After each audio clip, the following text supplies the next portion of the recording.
Halo semuanya, di sini saya akan menjelaskan sedikitnya tentang penyesuaian diri terhadap perubahan fisik. Berdasarkan hasil penelitian yang telah dikemukakan, terungkap bahwa remaja kurang baik dalam melakukan penyesuaian diri terhadap perubahan fisik. Pembahasan hasil penelitian mengenai penyesuaian diri terhadap perubahan fisik adalah sebagai berikut. Yang pertama, terdapat penyesuaian diri terhadap perubahan fisik tentang ukuran tubuh. Remaja mengalami masalah dalam menyesuaikan diri terhadap perubahan ukuran tubuh. Remaja akan mengalami perubahan tinggi badan dan berat badan yang pesat selama masa puber.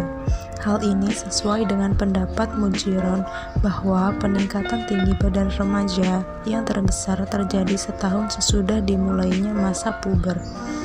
Perubahan ukuran tubuh yang pesat membuat remaja merasa canggung dalam bergerak karena baju dan celana yang sebelumnya longgar kemudian menjadi sempit. Yang kedua, terdapat penyesuaian diri terhadap perubahan fisik tentang perubahan proporsi tubuh. Remaja yang telah memasuki masa puber mengalami perubahan yang pesat pada bagian-bagian tubuh tertentu, seperti bahu, lengan, pinggang, dan tungkai. Perubahan pesat pada bagian tubuh sehingga remaja terlihat gemuk merupakan kondisi yang alami dan wajar terjadi pada masa pubertas. Sesuai dengan pendapat Elizabeth B. Harlock, bahwa kegemukan selama masa puber bagi anak laki-laki dan perempuan tidaklah aneh. Pada permulaan terjadinya pertumbuhan pesat remaja cenderung menumpuk lemak di perut, di sekitar puting susu, pinggul, paha, pipi, leher, dan rahang. Perubahan pada bagian-bagian tubuh akan mengganggu keseimbangan tubuh remaja. Bahu yang lebar, lengan yang panjang, tungkai kaki yang berubah menjadi panjang, pinggang yang lebar, dan gemuk membuat remaja tidak percaya diri. Selanjutnya, yang ketiga, terdapat penyesuaian diri terhadap perubahan fisik tentang ciri-ciri seks primer.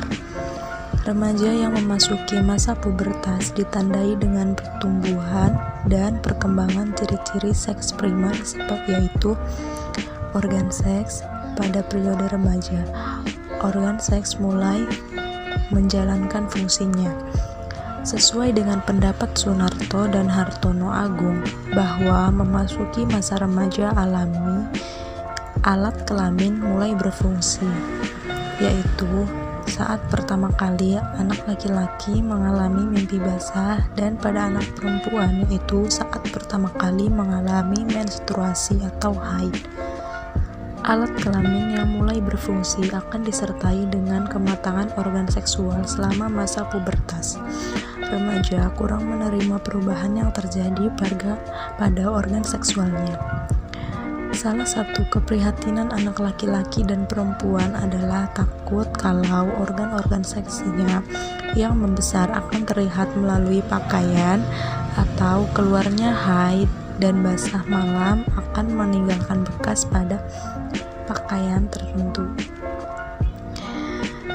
Menurut Elida Prayitno bahwa fungsi olahraga bagi remaja adalah untuk merangsang pertumbuhan dan melatih keterampilan otot, tulang, dan meningkatkan kerja organ tubuh bagian dalam.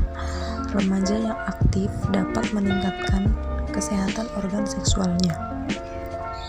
Selanjutnya, yang terakhir, terdapat penyesuaian diri terhadap perubahan fisik tentang ciri-ciri seks sekunder. Salah satu keprihatinan remaja pada masa pubertas adalah mengenai perkembangan ciri-ciri seks sekunder, misalnya kulit, rambut, dan suara. Remaja sulit menerima perubahan yang terjadi pada dirinya karena penampilan yang diinginkan tidak sesuai dengan keadaan yang terjadi pada dirinya.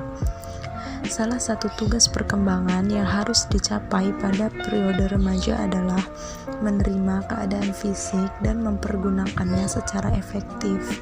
Remaja yang mampu menerima perubahan tubuhnya akan percaya diri dengan penampilannya. Penampilan adalah aspek yang penting dan diutamakan oleh remaja. Untuk menjaga penampilan diperlukan perawatan yang khusus, seperti merawat kulit dan rambut agar bersih dan mencegah jerawat. Penyesuaian diri yang dapat dilakukan remaja terhadap perubahan ciri-ciri seks sekunder adalah membiasakan pola hidup yang sehat. Mungkin itu saja yang dapat saya sampaikan. Kurang lebihnya mohon dimaafkan jika terdapat kesalahan kata maupun penulisan dalam video ini, mohon dimaafkan. Terima kasih.